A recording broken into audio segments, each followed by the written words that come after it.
Jonah Loretta. Praise the Lord. Combined youth and singers choir prepare.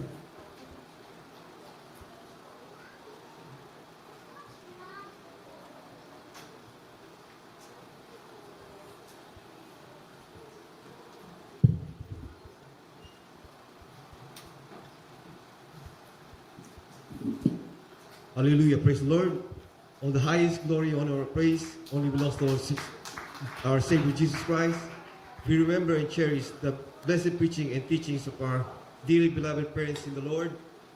Greetings to the beloved Almeida family, beloved preachers, veterans, webcast viewers, and visitors. All the glory sa ating mahal na Panginoon. I would like to thank Him for giving me a chance to testify po. Most of you doesn't know that I was baptized here back in 2012. Gabi po ways ng ating mahal na Panginoon. But before I came to know our Lord Jesus Christ, I was a drug addict po for 13 years. I was doing marijuana, cocaine, crystal meth, and some other drugs po.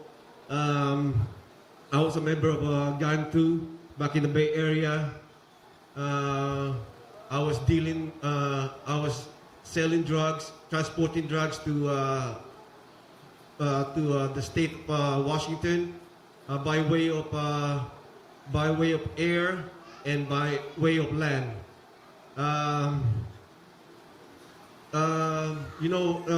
When back in the early 90s, 90s po, when I joined the service, doon po ako nagsimula na magkaroon ng maraming bisyo, pag-iinom, pagpupunta ng mga bar.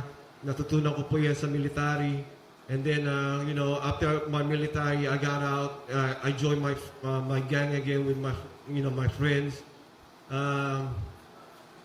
One time po, I remember, I think it was 2007 po, I got na-disappoint po ako sa mga friends ko po dahil yung para bang yung loyalty ko sa kanila para bang nasira dahil po I just found out that they started hanging with our gang rivals po. So na-disappoint na po ako noon. Doon na po ako parang ako na-depressed noon. And then my friend who was a gang member, ang wife niya po ay member ng Jesus Miracle Crusade International Ministry po. Dati po siyang children's choir po sa Dako ng Baguio. Nung time na yan, I was just, hang around in their house. Inintroduce po nila ako sa ako pong, which na beloved wife na po. That time po, siya po ay nasa Hong Kong. So, keep in touch po kami for 2 years until po na you know what, bago yung nakilala ko po ang beloved wife, kasi po, so many years po wala akong trabaho.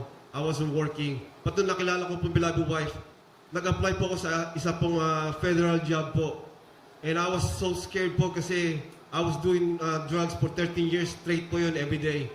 So, by the time po nung napasa ko po yung the written exam, but yung oral exam na po, nung time na po yung, itatest na po ako ng yung sa drug test po, doon po ako kinabahan. Kasi natatakot po ako doon, baka may silang matrace sa akin po system, yung mga drugs na mga ginamit ko.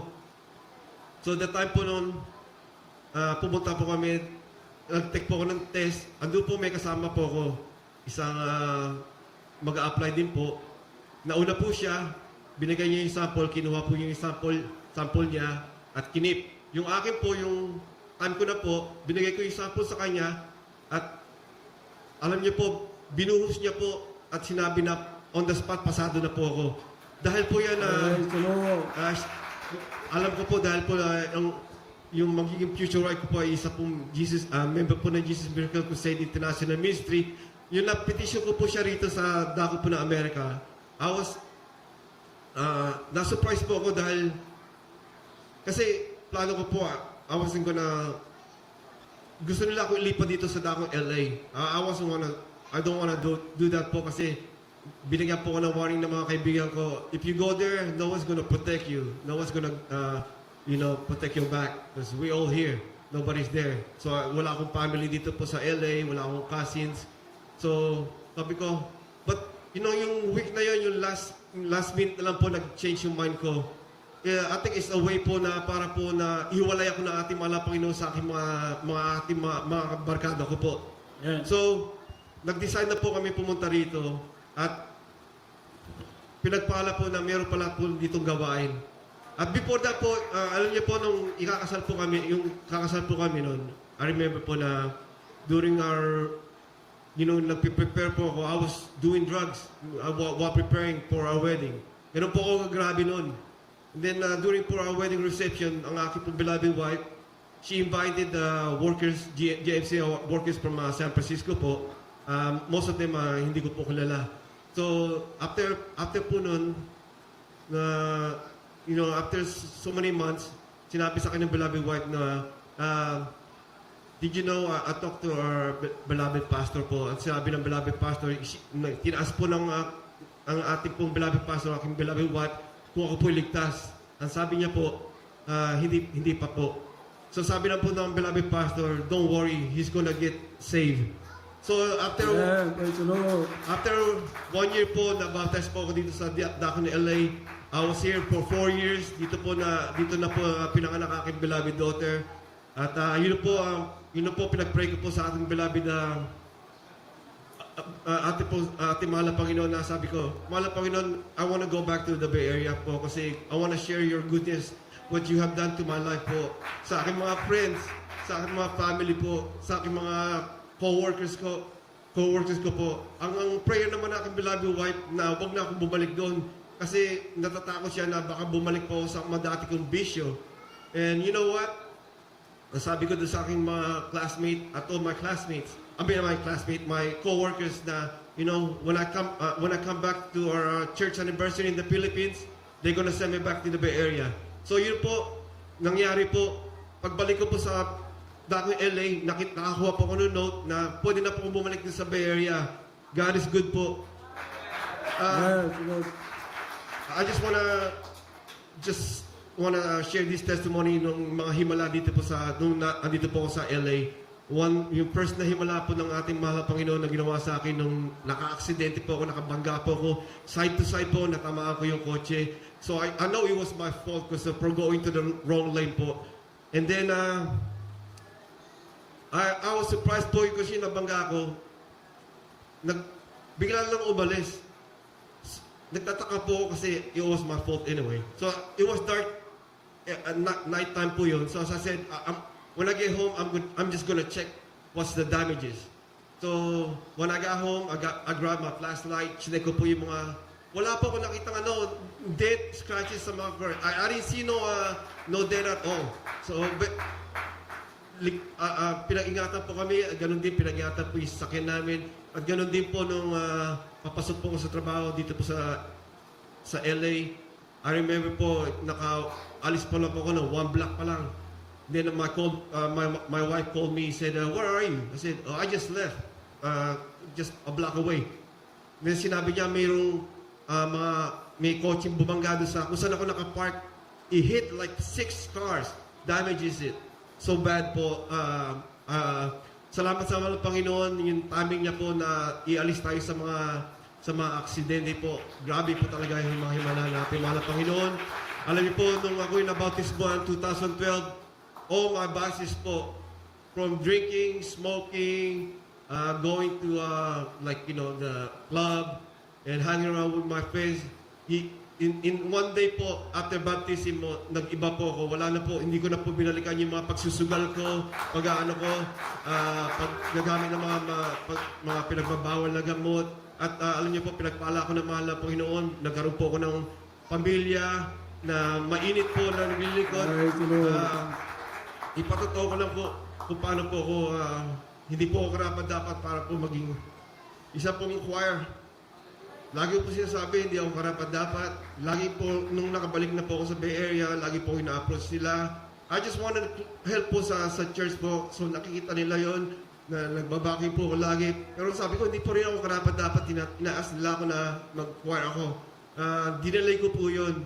And then I heard a testimony from one of the sa Pilipinas po sa Maine na nag-ask po siya ng ng 3 signs po para kung karapat-dapat po siya na gamitin ng mahal na Panginoon. So ginawa ko rin po yun. Sinabi ko sa sister na I wanted to see a sign po, 3 signs. Pag nangyari yun, magkukwire po ako. So yung first sign po, yung youngest son ko po, yung bata po siya, he's always getting sick. Lagi po siya sick. So ang godmother po niya, member po ng Jesus Miracle Choir, nagpa-fasting po siya eh. So nag-ask po siya sa mahal na Panginoon, why is my son always getting sick? Alam niyo po, sa panaginip niya po, nakita niya po yung ako na naka-uniform po ng pang-choir po ng Jesus Miracle Crusade International. At sinabi niya po sa akin yun. Una po, parang hindi ko po siya pinanawalaan. Baka gusto lang po na...